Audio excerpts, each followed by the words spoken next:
Hi, I'm Kate Woodworth with the Kingsport Public Library, and this is our author talk with Bekah Harris. She's just coming out with a new novel, The Subtle Art of Standing Still, and I'm very excited to be here with her. Bekah, could you tell us a little bit about yourself? Sure. Hi, everyone. I'm Bekah Harris, and I am an East Tennessee native, and I write mainly Appalachian fiction. Um, Most of my books are in the YA fantasy genre, so I have a couple of different series out right now in that genre, and this is my first contemporary YA. So I'm really excited to be partnering with Big Small Town Books on this project, and I can't wait to talk about it. Awesome. I'm excited. I was lucky enough to get to read an advanced reader's copy, one of the perks of being a librarian. And I can say this is an awesome book. Thank Um, you. yeah, really enjoyed it. If people would like to know when it's going to come out, they can sign up for Dustin's newsletter with sorry, with his publishing company, and he's going to post that in the chat. So you guys will be able to register for that. And let's get started. First off, I'd like to ask you, Rebecca, what got you interested in writing? Um, I've never really wanted to do anything else. I can remember being in about third or fourth grade, and people would ask me what I wanted to do, and I would say I want to be a writer. And I never lost sight of that. During that time, I kind of always dabbled short stories, poetry, things like that, all the way through high school. And then when I went to college, I majored in English and creative writing, and teaching and writing. That's really all I've ever wanted to do. Well, that's great. It's kind of nice to be able to realize your dreams that you've had since you're a kid. Yeah, yeah, Right? wasn't too So, complicated. yeah. So when it comes to writing, what does your writing process look like? It really depends on what I'm writing. So with my fantasy books, usually I start with some kind of story or element of lore that I'm interested in. So I'm a huge nerd when it comes to Appalachian lore. So I do a lot of research about strange supernatural creatures and the superstitions behind them and all of that. And most of the time, anything from Appalachia is either going to go back to Native American roots or Scotch, Irish, Celtic roots. So I usually start with some sort of legend that I want to explore, and I develop situations and plots and characters and things around that, and plot out a story, and then I kind of write scene by scene. Um, but for the contemporary, it was really, really different. I had some things that I wanted to explore, and I started with a lot of questions. So the Yeah. first question that I had asked myself when I started writing The Subtle Art of Standing Still was, what would I go back and tell my teenage self if I could, impart some sort of really smart advice? Right. And it started with that. And from there, it just kind of grew with questions and things that I've just been sorting out my whole life. You know, why are, you know, why are some people more fortunate than others? Why, why are why are people mean? What are the good sides? Yeah. What are the I good think that's a sides? big theme for teenagers in general, right? Why are people Yeah, mean? life is hard. I mean, I teach ninth grade English, and so Mhm. I see this all the time. I mean, life was hard when I was growing up. To be a teenager, it's so difficult, and now Mhm. it's even harder because everything that you do, every mistake you make, everything that you say is recorded and uploaded to some kind of social media outlet. You can't make a mistake, and No. so much comes into play with that. And so and everything else on top of that that you have to deal with in our society today, the big questions, the big issues. um, how does a troubled young girl cope with her personal issues, and then everything that's going on outside of those personal issues at the same time, to kind of make sense of her world? And Sure. the story grew out of that. But I started with the voice of this snarky little smart teenager who just has some kind of quip for everything you throw at her. Mm-hmm. But, on the inside, it's a lot more complicated than her sarcasm. Right. Oh, yeah. So, was there a particular jumping off point with this book that made you say, "Hey, this is the topic I want to focus on. I wanted to go in a different direction than my fantasy"? Or I actually wrote this book before I ever started writing fantasy. It was the first thing I ever wrote. So okay. I started this about 10 years, and I don't know, I had this sort of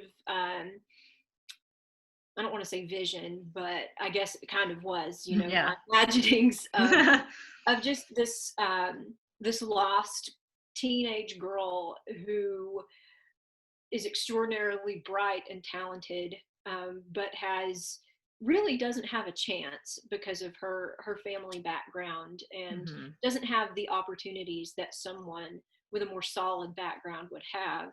And the complications of her mother. I was actually talking about this. Her mother is a very complicated person, because I guess on the surface she seems distant and callous, but underneath, what's her motivation for doing the things that she does? Sure. And so, what would it take to save this girl? And I guess that really comes from teaching, because Yeah. as a teacher, you see kids from every walk of life, and you want to save them all. Of course. You want to save them all. You want them all to have bright futures. What would it take to save this one girl? Who would Right. it take to save her? And how will she save herself?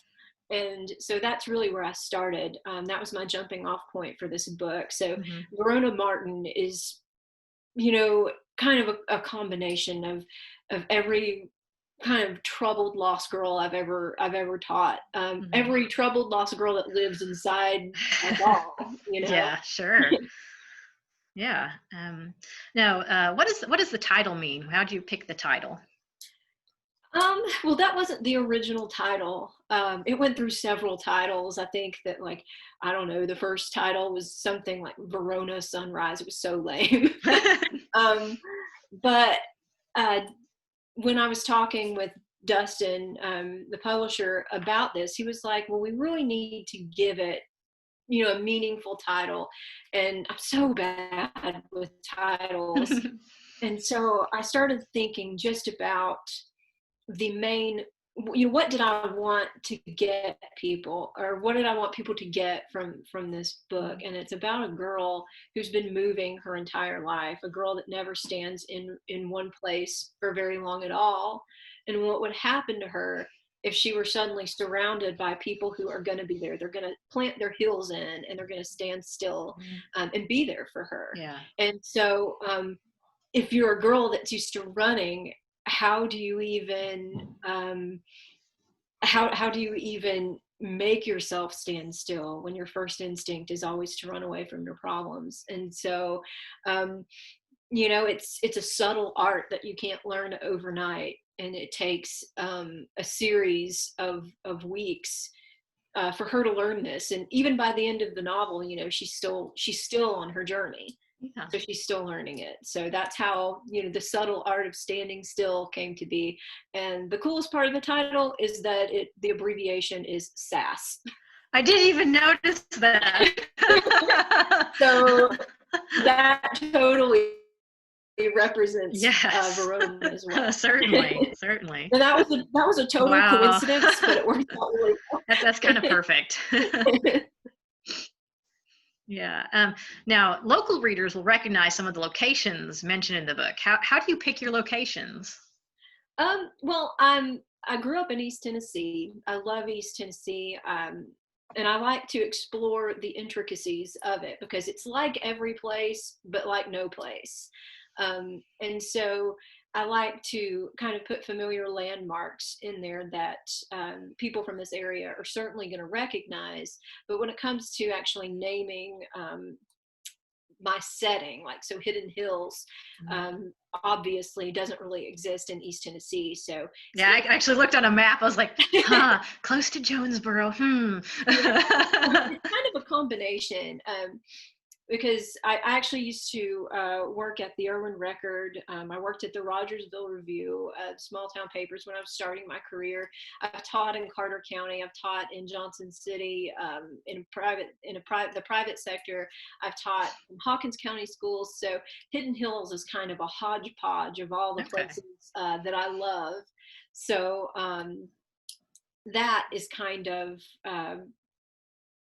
how I come up with my settings. So when I was imagining the farm Aunt Polly lives on, I was really seeing the farm I grew up on, which is in a community, a teeny tiny little community called Harmony, that's near Gray, and it's kind of in between Gray and Jonesboro.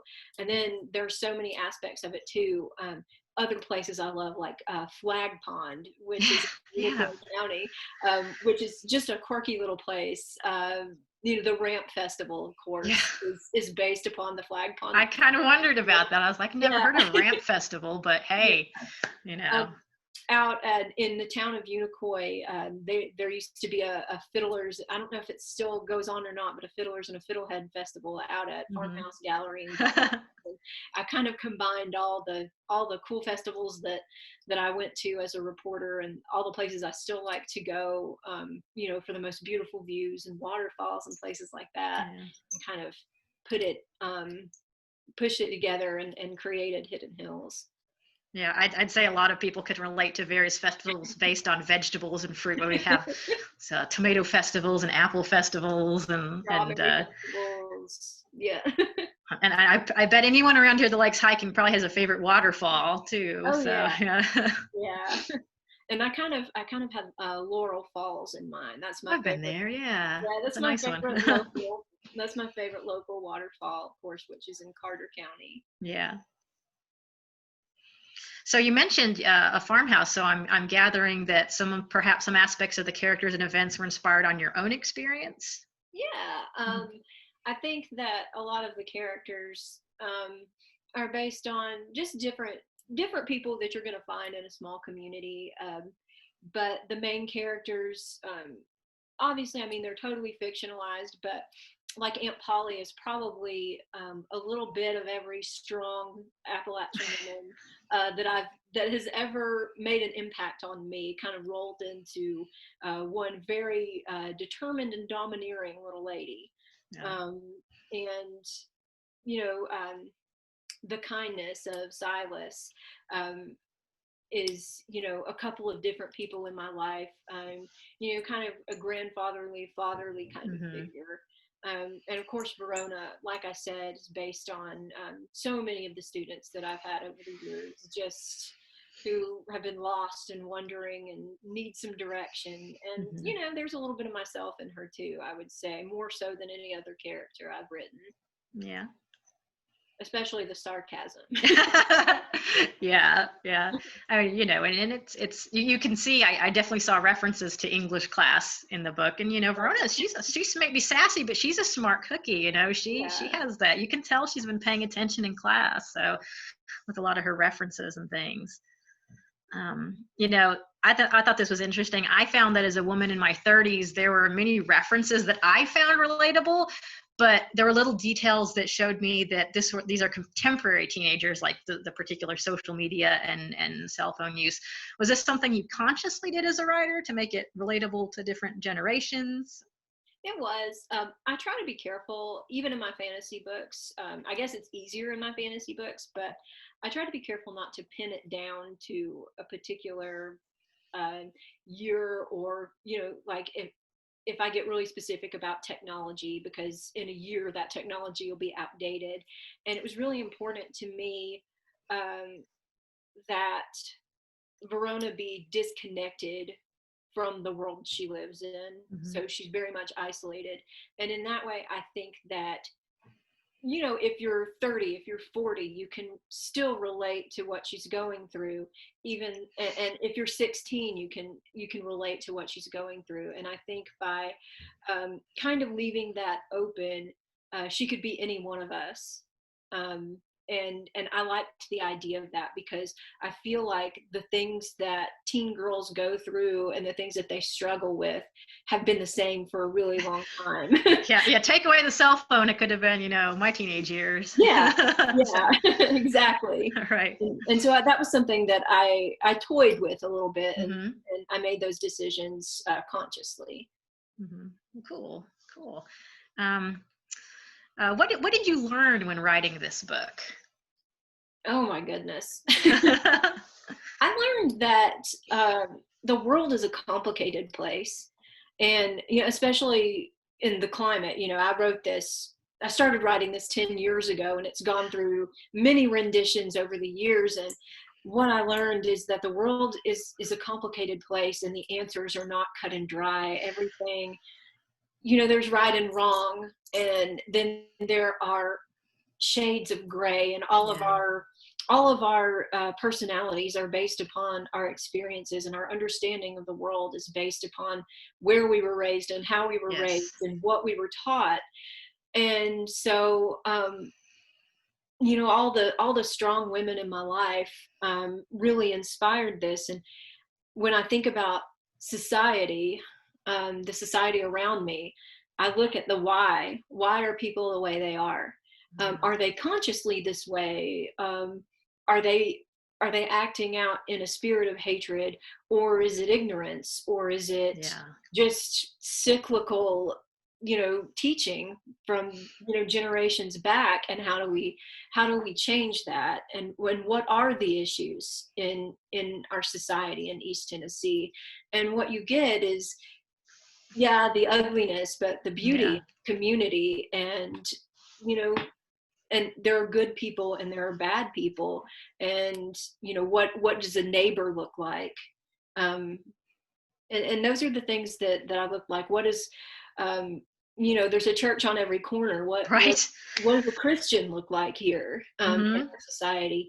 And it's very complex, and I tried really hard not to trivialize things or create caricatures of hillbillies. Right. Sure. Oh yeah. I tried, because I'm proud of where I come from, and I tried really hard to characterize Appalachia as it is. The good, the bad, the ugly, the beauty, all of it. And smack a little kind of bitter teenage girl of that. And how does she make sense of her world, and what does she learn from it too? But I learned that, a little bit more about what I believe in, obviously, but I guess I understand a little bit more about the people here as well. Yeah, because I guess with any book you would have to do some research. Oh yeah. So kind of going off of what you said, in this book you actually do address a serious issue that's front and center in our country right now, and that's racial tension and bigotry. Was that something that from the start you knew was going into the plot, or was that more influenced towards the end here, where that's been in the news and in the forefront of things? It got more complex over the years, but I guess I added all of that in probably about 4 years ago, when I was still working on this book, maybe 5 years ago. But it's something that's always haunted me. I grew up here, but there was about a 4-year stint when I lived in Greenville, South Carolina. My dad is from Rhode Island, and there were things that were never taught in my house that are taught in other people's houses in East Tennessee. And, I grew up, and, my neighbors across the street were, people of color, but I mean, they were all different colors in my neighborhood. Right. There was white, there was black, there was, I think we had some Indian and Pakistani neighbors, and we all played together, and we knew to come home at lunch, and we knew to come home at dinner, but we all played together, and nobody ever had anything to say about that as far as I remember. And it was very different when I moved here. Not to say that people are terrible or anything, but it was more it was more pronounced. I didn't understand why it was a big deal as a child, and that's something that's haunted me pretty much my whole life. You know, why do people have this kind of attitude? I mean, it's you know, it's crazy. Yeah. We should all love each other. It doesn't Right. matter, you know. And I just started thinking about, you know, having someone from an older generation Right. in, you know, in an interracial relationship, and how that would be in a very, very small, very isolated community. And I know that um, a lot of the racism that I've witnessed and that I've heard stories about and I've interviewed people about and I've talked with people about is really just, a lot of it is isolation, because a lot of Hmm. people, like the people in Hidden Hills, for example, Right. a lot of them haven't gone, you know, very far out of their communities. Um, and stories from my family inspired that. I can remember my little grandma, and she was the sweetest woman in the whole world. Never said a mean word about anyone, and I hope my mom won't mind me telling this story. But she was in the hospital, and she was nearly 90, and you know, she had grown up in the Great Depression. I mean, you know, civil rights movement. She'd seen it all. And she had not only a male nurse, but it was an African American male nurse. Uh-huh. And she made a comment. She said, you know, I was always taught to be afraid, but Oh. he was so nice. And he really took care of me. And I think that that says it all, because to my knowledge, my little grandmother had never, you know, I don't know if she'd ever been out of the state before. So Yeah. I think it has to do with isolation and what you've been taught and the way you've been raised. And so I wanted to address those things, and what would it take to change one's way of thinking? Yeah. Basically putting a human face on something that's just a concept, Yeah. you know, something you've not encountered before. Um, yeah. On a lighter note, we have a question from the audience. With the piano on the cover, they wondered if your book is about music, and did you make a playlist for when you wrote? I I probably have a partial playlist, but yes, there is music. And as I said before, it's about a very smart, very talented young girl who just doesn't really have a chance because of her family situation. And she had taken some piano lessons along the way. And when she arrives at Aunt Polly's house for the summer, there is a gleaming black Steinway upright in her living room. And um, of course, Verona has totally rejected music because it's something she loved that is now a source of bitterness for her. Mhm. But as you see her kind of soften toward Aunt Polly, you also see her softening and going back to the music. Mhm. And it's so funny you asked about a playlist, because I like all kinds of music. And so when I'm writing my fantasy, I tend to listen to dark, you know, 90s alternative, sometimes 80s new wave goth. Nice. um, but when I was writing this book, I actually really got into a lot of bluegrass and country, and I was listening to um, music not just from the, you know, from country, but Mhm. things from the area, Mhm. things that were local. Um, and that really inspired me. It inspired Sean's character, and it helped um, inspire kind of Aunt Polly's emotions, the way she reacts to music, Mhm. and how music is emotion, and how deeply we're connected to music, and how deeply rooted our area is in music. So I did have a playlist, and that may be something that we can share as we go along. But one of the songs that I listened to actually was "You'll Never Leave Harlan Alive." Mhm. That's one of my favorites, and of course that song would definitely resonate with Aunt Polly, which would make a whole lot of sense when you read the novel. Yeah. You're not gonna talk about that because that was like a whoa moment. So, but yeah, I love that you put music in there because really, I mean, it's so important to our region. I could see, them heading out to the Carter Fold or something, Yeah. just and all the festivals and stuff. So that's great.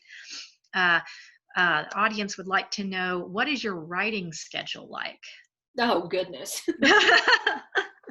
I am the type of person, I could start writing at 8 a.m. and I can get so lost in my own little world that I might not stop for lunch. Um, but everything changed when I had children. So I have Yeah. I have a 6-year-old, and so usually I would write while he was in preschool, and so I had about 3 hours in the morning every day, and then after he went to bed, that I wrote. Then I got this crazy idea to go back to work this year, and so. But I managed to put out 6 books last year, so I'm a crazy lady. But I do sprints now, and so I I get up, I go to work, I hang out with my family after work, and then I do sprints. I put my son to bed about 9 o'clock, and I'll do a sprint from about 9 to 10. And if I can keep my eyes open, it'll be longer. Sometimes I do 30-minute sprints, and then on the weekends, bless my husband, he takes my son sometimes out, for Guy's Day or to see his grandparents or something like that. And I'll have the day, and I will spend the entire day writing. And so that's how I get it done. That takes some discipline, I'd say. Yeah, it does. It's tough, but it's worth it. It's actually kind of relaxing at the end of the day. Oh, that's good. Well, I'd say having the house to yourself, that helps. Yes. Yeah. Yes, I'm not one of those people who can have a whole lot of noise going on. In fact, this book was probably the first book I've written while listening to music. Interesting. During the last part where I was working out some changes and things before the final edits with Big Small Town Books, I actually had that music playing to get me into character, get me into setting, and really draw me in. And I found that the music helped, but typically I have silence. Yeah. Eerie silence. Oh, we just got an interesting question. I like this. How would your characters handle the COVID-19 situation, do you think? Oh my goodness, 2020 has been nuts. Right? I don't know. I think Aunt Polly would probably make her employees wear masks at the door. But I think I could feel that. I think she'd have a whole lot to say about herd immunity. Yeah. I think Aunt Polly would be a herd immunity person. Yeah. And I think that Verona would roll her eyes and say, just put on your mask. Yeah. I can see, because Aunt Polly technically at her age would be, a high risk, population, but she's all, I'm tough and, can do it all, Definitely. And Sean would probably be like, well, if it would help other people, I'll wear my mask. And I could see that. He would totally do that. We've got a question here. Do you ever plan to write more horror? Your ghost story made me a huge fan. Oh, goodness. That's a funny question. I've always wanted to write horror, and I didn't think that I could. And then Dustin said, please, you've got to publish this. I can't believe you thought you couldn't write it. So I watched a lot of horror movies before I wrote that. But I actually do have kind of an idea. I'm really into kind of paranormal hauntings. I watch like Ghost Hunters and Ghost Adventures and A Haunting. When I watch TV, that's usually what I'm watching. I call them my ghost shows. And I have one brewing, actually. I have one brewing, and it would be kind of a series, I think, based upon one house. And each book would be about a different family that lived in this house, and the ways that the family is affected by it. So there's sort of a malevolent spirit that's in the house that affects people psychologically. So it'd be Ooh. kind of psychological horror demon kind of thing. Yeah. And anyone wanting to read the story we've referenced that this person is a huge fan of can find it in Witches of the Wood. So Oh yeah. And there's yeah. some great stories in that, based upon all kinds of Appalachian folklore and tales of hauntings. So mine actually is inspired by the Rotherwood Mansion in Ooh. Kingsport. So all kinds of really great stories in there. So definitely check that one out. It's a great horror anthology. It's got a lot of great local writers. Yes. So what do you like to read? How did I know a lot of authors tell me that that they like to read a lot to help inspire them. In order to write, you need to read. So what's your interest in terms of reading? Um, I like everything. I read adult fiction. I read young adult fiction. Um, I love Jennifer L. Armentrout. I don't know if you guys have read her. She writes a lot of urban fantasy books, Mm-hmm. and I've read almost everything that she's written in the YA category. Mm-hmm. And I think I've read one of her new adult. And what else? I've gotten into vampire fiction lately because my new series, The Lost Cove Darklings, is based on the Celtic Fae lore surrounding the Lautog, excuse me, the Lautogs, which are basically the Fae version of vampires. So Cool. I found myself inspired by that. I love really dark, creepy vampire novels, Mm-hmm. though, more so than like sparkly vampires. So, Yeah. I mean, those are all right too. Yeah. But I like Anne Rice. I just Yeah. read Crave by Tracy Wolff. That one is kind of a new spin on the teen vampire romance. And Mm-hmm. oh, The Beautiful. That one was lovely. It takes place in New Orleans in the 1800s. That was a great one. Um, Goodness, I love Diana Gabaldon. Uh-huh. Those massive novels with all Yes. I love all of her details. If I could write like anyone on this earth, it would be Diana Gabaldon. I started reading the Outlander series like 10 years ago and just was captivated by it. And I actually haven't read beyond the 5th book because I was so afraid that Jamie Fraser was going to die Yeah. because I didn't want to know. Yeah. But apparently there's 2 more books now, I Yeah, think. I think I'm currently reading The Fiery Cross. I'm listening to it as an audiobook. It's 55 hours. Yeah, So, yeah, but it's good. they're long books, but Yeah. I love all that.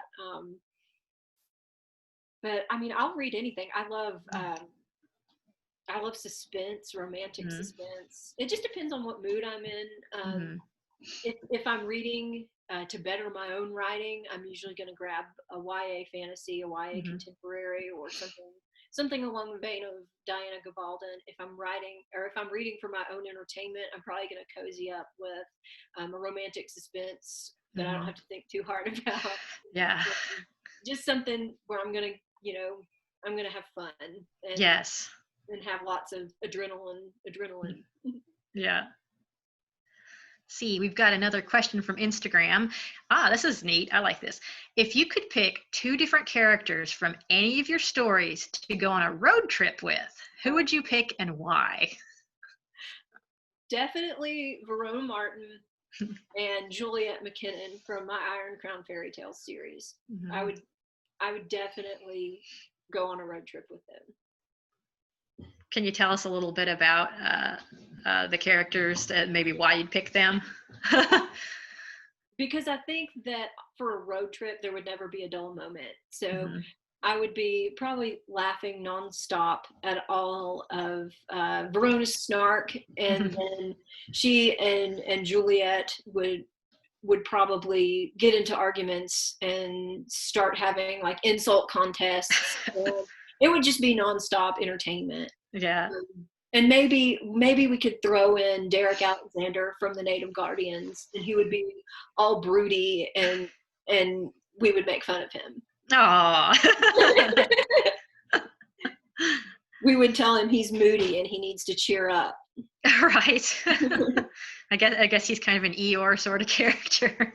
Well, he's dark. He's a very dark, okay. a complicated character. Yes. So, speaking of some of your other books, what are your next projects you're working on?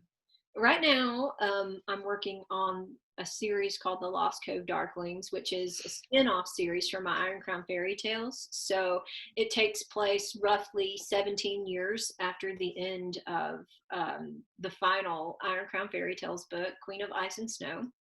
And it details the daughter of one of the main characters in that story, who has to be raised in the human realm because her identity has to be kept a secret. And so Lost Cove is actually based on Lost Cove. That's right on the border of North Carolina. So it's the people go hiking there a lot. You have to cross the train tracks. It's very scary. But it's an abandoned settlement that used to be an old logging settlement, and abandoned houses, abandoned cars. It's like a complete ghost town now, overgrown and all of that. And I don't know, in my little demented mind, I was like, what if it's only a cover for this hidden little pocket realm within East Tennessee? So the Darklings from the Iron Crown fairy tales series fled the Seelie realm to create their own life where they could live outside the rule of the Fae courts. And so they've established their own little community. And of course, Lautogs are like vampires, so they need blood to survive. So over the years, they recruited all of these humans, and in exchange for blood tithes, they can live a life outside of society, and they're guaranteed safety from the Lautogs. And so they're, through a series of complicated and unfortunate events, of course, our main character, Felicity, ends up following a mysterious boy and winding up in Lost Cove, and she discovers her true identity and all sorts of cool stuff. Very cool. I've written the first book, which is I sent it off for edits, so it's in edits right now, and then I'm about 7 chapters away from finishing the second. So I'm hoping to rapid release those, but I don't know. I just don't know if I have it in there, honestly. So the first one will release in September, though. Okay, very cool. And are there any plans for a sequel, or is Verona's story finished after this book? We've talked about it. We've talked about various characters. We've talked about companion novels. We've talked about prequels, but nothing finite at this point. But I don't know if I'm done with Verona's world or not, because it's a fun little weird, intriguing world and community that she lives in. So maybe. I know I'd like to read more, certainly. So I'll read it if you write it. Okay, awesome. Yeah. We've got a question. How long does it typically take you to draft a novel? Oh, dear. Again, it depends on what it is. The contemporary took me a lot longer. It went through so many phases and so many different points. But with a fantasy novel, I can finish a fantasy novel if I'm really focused in about 6 weeks. So the first one takes a longer time, just to create the world, because in fantasy you have to do so much world building, so that you don't suspend belief. And the sequels, or the other books usually happen a lot sooner. So once I get everything figured out for the first novel, and I kind of get a loose outline, because I'm pretty I just go. I'll have a loose outline, and I let the story take me Mhm. where it leads me, and it's usually a pretty fun adventure. Sometimes that doesn't work out in my favor, and there's a lot of fixing that I have to go back to. But that's kind of how I write, and I kind of take it. I write scene by scene, but typically for a first draft, it takes about 6 weeks. Um, and then I send it to a friend for developmental edits Mhm. and get the feedback from that. And I go back through and I add scenes, expand scenes, add details, whatever I need to do. So from start to finish, from the point when I start to where I'm ready to publish it. Um, if I'm really consistent and I'm writing every day, I can probably be ready in about 2.5, 3 months. That's impressive. um, It's a lot. yeah, yeah. What advice do you have for aspiring authors? um, go for it. Do the work. Um, Mm. I've wanted to be an author since I was a kid, and I have my undergraduate in creative writing. I have an MFA in creative writing with a specialty in writing for children and young adults. And, follow your dream wherever it takes you. And it may look different a couple of years from now than it did when you started. When I started, I was going to settle for nothing less than the big six, and I was going to be world famous. Was going to be the next, Cassandra Clare. I had, like the Ellen interview planned in my head. I was going to be super famous, and my whole life just changed. I grew up, I started a family, and my priorities totally changed. And so I love my life. I love teaching. I love the freedom of how I've chosen to do this. So Mhm. I write on my own terms. I own all of my own words, and no one can take that from me. Yeah. So and teaming up with, I've had the agent, I've done that, and I didn't like it, Mhm. honestly. um, and so I decided to be in control of my own product, and I had a lot of really good friends and really smart people to help me. People told me, you won't sell more than 100 books. Oh. And I have audiobooks. I'm on the bestsellers list. I mean, I'm number two pretty consistently for been number two pretty consistently for the last year. I mean, I'm setting every month. I'm surpassing goals, and so I love this life. It's great. It's fun. It's been an adventure, and I've learned so much along the way. And for the contemporary, more localized stuff, it's just been an honor to team up with Dustin, who's someone I greatly admire and someone I really trust with my work. And I know it's in good hands. And you know, I mean, you can't beat that. Oh, here's a related question. What's it like working with a publisher versus self-publishing? um, I think that, I mean, obviously it's a little slower Mhm. because my books are not the only books. So there's kind of you're in a line basically. Mhm. So you have to wait for A, B, and C to happen before yours happens. But honestly, I try really hard to be easy to work with, and I'm a teacher, so the first rule in teaching is always be flexible. So when things come up, don't get upset. Don't get all precious, as we say. And so, just take things as it comes. Take advice. When you're in control of your own work, it's really easy to think your way is the way, which is why I always have other people look at my work, because they find plot holes, they find details that are missing, they find things that don't make sense, they find dialogue that's just awful, and you know, it's the same thing with a publisher. Don't be so attached to your way that you can't see things from a different perspective, because I will tell you honestly, where the subtle art of standing still started and where it is going to be is just phenomenal.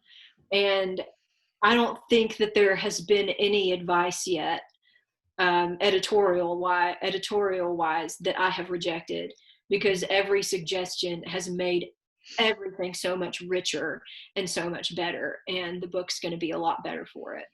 But Yeah, I think that's a pretty good general wisdom. It's like it's hard for us to be objective about our own work, no yeah, matter whether it's writing or something else. So what's the process like? You mentioned audiobooks. How do those come about for you? well, it's an investment, and mine are actually doing pretty well. We struggled, and when I say we, my husband's my business partner, so Mm. I do the writing, he does the marketing and new ventures such as audiobooks, and he pushes me to do things that I may or may not be ready to do yet, but he's generally right. um, so with the audiobooks, um, I actually have all the recording equipment to do myself, but I haven't done that because Mhm. I really don't like the way my voice sounds Oh, when I listen to it. I think a lot of people are that way. yeah. Um, so we actually found freelancers who do audiobooks. Okay. And we ended up, getting samples from several of them. So they would read like the first 5 pages of my books. And we decided on one. And we paid someone to read the book for a flat fee. Mhm. And then they send us all the files. And then we upload it to Audible, and people listen. Well, that's cool. Yeah. I know as a librarian and a reader, a good voice actor can make or break a book for an audiobook. That's for sure. I mean, there's some people that I would probably just listen to the audiobook because they're a good reader, Mhm. you know?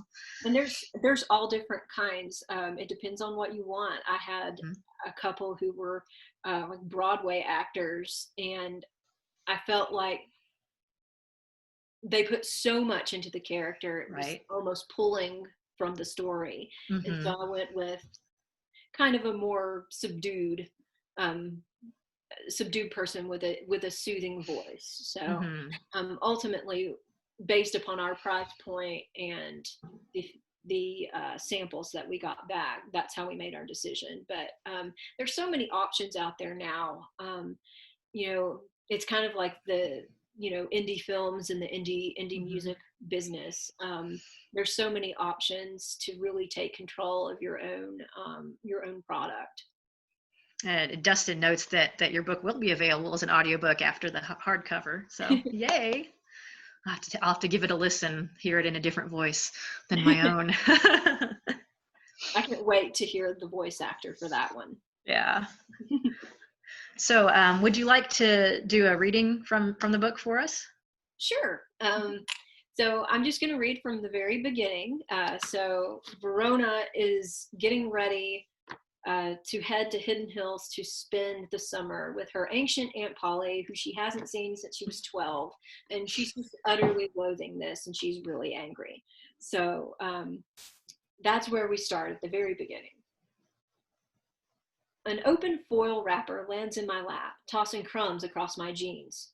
Nothing satisfies hunger in the morning quite like the fruity decadence of a stale blueberry Pop-Tart. Unfrosted. Breakfast. I toss the leftovers on the dash and lean my head back, closing my eyes, trying for just a minute to forget my current reality. 3 weeks ago, I would have said I'd be spending the summer with Cam and Julie, experiencing the first sweet tastes of freedom now that Cam finally has a license and a car. But, like everything else pure and good in my life, summer shenanigans with my best friends is apparently just too much to hope for. The air shifts beside me, replacing the fresh smell of recent rain with the stale scent of Mom's breakfast, Camel Lights, and black coffee. As she slams the door of Old Screech, an ancient rattletrap of a car that proves one thing: if duct tape won't fix it, nothing will. Smoke wafts in my face as Mom leans over, already puffing away to fasten her seatbelt. God, can't you vape or something? I roll down the window, waving my hand to clear the air before leaning my head against the door. That expensive hippie shit? Rona, I think you know me better than that. Really, Mom? No one younger than like 70 says hippie anymore. Without another word, she turns the key and old Screech belches to life. She shifts into reverse and backs out of the driveway, our white single wide with the gray shutters fading into the background until Mom cuts the wheel and the car lurches forward. I catch a brief glimpse of home in the rear view as we rattle down the street and leave Hall's Crossroads behind. I spend the next several minutes trying to process what's actually happening to me. I'm really leaving all my friends, my home, for the entire summer. I try to think of something punishing to say to my mom, but I'm pretty sure I've exhausted every expletive-laced protest in my arsenal. There's no getting out of this one. I'm about to live the summer from hell. Shaking my head, it occurs to me that I don't even want to look at Mom right now, so I stare out the window as images of home blur beyond my reach. Hall's Crossroads, conveniently situated just outside of Knoxville near Sevierville, the gateway to the Smoky Mountains. The endless arcades, thrill rides, and shops of Pigeon Forge and Gatlinburg are just a short drive away, and I had planned to spend the entire summer eating caramel apples and riding roller coasters. Yet here I am in Mom's car, merging onto I-40, the miles carrying me further and further away from my summer dreams. My phone buzzes just as we hit the Strawberry Plains exit. I unlock the screen and stare down at Julie's message, a picture of her and Cam posing in front of Cam's new to him Dodge. Julie, rocking the Smokies today. Wish you were here. I suppress a groan. My best friends are spending the first day of summer break in the Forge, an entertainment wonderland nestled between Gatlinburg and Sevierville, home of the one and only Dolly Parton. And they're getting into who knows what. I'm heading 2 hours toward nowhere to spend my summer on the farm with my great Aunt Polly in Hidden Hills. Apparently, she's the only relative alive who would agree to take in a delinquent teenager for 6 weeks. I haven't seen her in a few years, but from what I remember, she's ancient. I snap a photo of Mom in all her glory, coffee in one hand, cigarette in the other, and driving with her knee, which causes her denim miniskirt to ride up dangerously high, and hit send. Me. My reality, if I don't die on the way. Mom flicks ashes from the cracked window and gives me a sideways glance. What? I shake my head and look out the window. Communication isn't really our thing. Placing her coffee between her knees, she slaps the vent on the dash. Damn this thing! Then she twists the knob, trying to adjust the temperature. I don't bother telling her it doesn't work, that it hasn't worked since last summer, that she should really just give up. If she hasn't figured it out by now, she'll be in denial forever. Julie, want us to come get you? We'll run away together. I smile, if only. Then I reply back. Mom's assaulting the vents. No air. Car full of smoke. Officially in hell. Beside me, Mom continues to smack the dash, cursing the heat. Sweat dews up on my back, my shirt sticky against the vinyl seats. Trying to disguise an irritated huff, I reach for my backpack and grab my earbuds, then scroll through my playlist. When the music is loud enough to drown out Mom's voice, I close my eyes and drift as the distance between me and my summer plans grows farther and farther apart. Such a good start to the book. I have to say that I read it in one day, and I went to bed as soon as my 2-year-old was in bed, just so I could binge through the rest of it. So I could just crawl into bed, and that's what I did.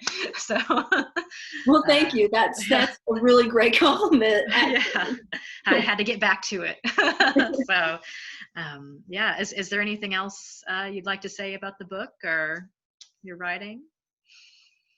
I'm really proud of this one. You know, I love fantasy, but with contemporary, it's really an opportunity to write something that really matters. And this one, it's my heart on a page. And I love all my books, but this one is just so special, and I'm so excited to get into everyone's hands. Yeah.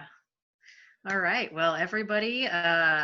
Thanks for coming. This will be available to watch later for those who missed it, or if you want to come back and watch it again. Thanks for being here. To find out about the book, you'll want to go to bigsmalltownbooks.com/insiders, And if you're interested in seeing what we're doing at the Kingsport Library, you can go to www.kingsportlibrary.org or follow us on Facebook. So thanks, everybody. Thank you. Mm-hmm.